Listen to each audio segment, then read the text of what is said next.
Photo या कोई मंत्र नहीं दिया जाता। हमारे यहाँ तो केवल एक रुद्राक्ष दिया जाता है जो मेरे शंकर भगवान ने देवर्षि नारद को दिया। ये मंत्र, ये फोटो तुम ले जाकर टेबल पर रख दोगे, पर वो रुद्राक्ष सीहोर का वो गोपेश्वर धाम का रुद्राक्ष जब व्यक्ति के जीवन में थोड़ी सी भी तकलीफ आएगी, वो रुद्राक्ष तांबे के लोटे में पानी भरकर डाला, शंकर को चढ़ाया और पी लिया। 3 घंटे के अंदर खड़ा होकर मानेगा। ये शुद्ध योग है, उसका प्रमाण।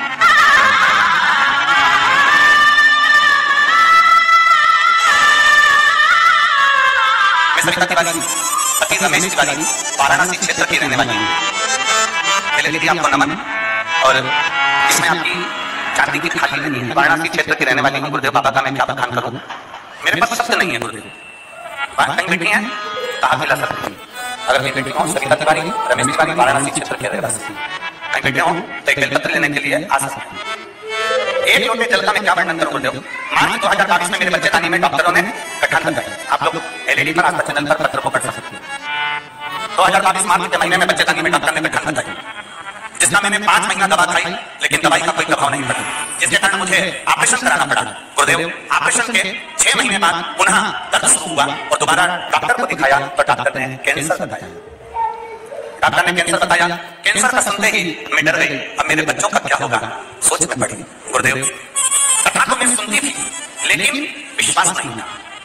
लिखने वाली ने जो सत्य होता है मेरे भोले बाबा को वो ही प्रिय होता है। एक बार इसके लिए धन्यवाद लिखो, ताली बजाओ कि उसने लिखा था, सत्य लिखा।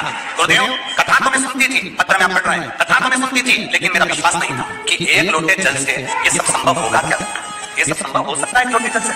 फिर भी मैंने बाबा की कृपा से जल का उपाय करना प्रारंभ करा, आंकड़े की जड़ का भी प्रयोग करना प्रारंभ करा। जो मुझे सुन लेती थी कथा में वो सब कर लेती थी। और गुरुदेव बाबा ने मेरी सुनी। बाबा ने ऐसी कृपा करी, मेरे को जब कैंसर निकला, कैंसर निकलने के बाद मेरी दूसरी जांच कराने के लिए वापस लेकर गए। मैं बाबा का जल पीती, बेलपत्र खाती, बाबा को नमन करती, और बाबा की ऐसी कृपा हो गई कि बाबा के द्वारा मेरा दूसरी बार जब जांच कराई गई तो ऐसा चमत्कार किया कि कैंसर तो निकला ही नहीं। और बाबा की कृपा से मेरा कैंसर नहीं था, पर मुझे एक बीमारी बता दी जिसका नाम था हेपेटाइटिस बी निकला। गुरुदेव डॉक्टर ने मुझे आजीवन दवा खाने का बोला।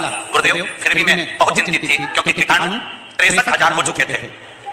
हेपेटाइटिस बी के कीटाणु 63,000 हो चुके थे। फिर भी मैंने बाबा पर विश्वास किया और एक दिन स्वप्न में मैंने देखा कि आपका जो फोटो था उस फोटो पर से बेलपत्र नीचे गिरी। मैं समझ गई कि बेलपत्र खाना है। केवल मैंने स्वप्न में देखा। गुरुदेव आपका फोटो पर से बेलपत्र गिरते हुए देखा, मैंने तुरंत बेलपत्र खाना प्रारंभ कर दी और बेलपत्र खाते खाते बाबा की ऐसी कृपा हो गई। नवंबर 2024 में मेरी वापस जांच हुई और बाबा की कृपा से मेरी जो हेपेटाइटिस की बीमारी थी वो भी समाप्त हो गई। आज बाबा की कृपा से ना मुझे कैंसर है ना हेपेटाइटिस है। मेरे बाबा ने मुझे अच्छा कर दिया, इसलिए मैं बाबा को यहाँ प्रणाम करने के लिए आया हूँ। एक लाइन अच्छी लिखी है, आप और हम गुनगुनाते हैं। खाली ना जाता कोई दर से तुम्हारे, खाली ना जाता कोई दर से तुम्हारे, मैं भी खड़ी हूँ नंदी बाएं पसारे अपने हृदय।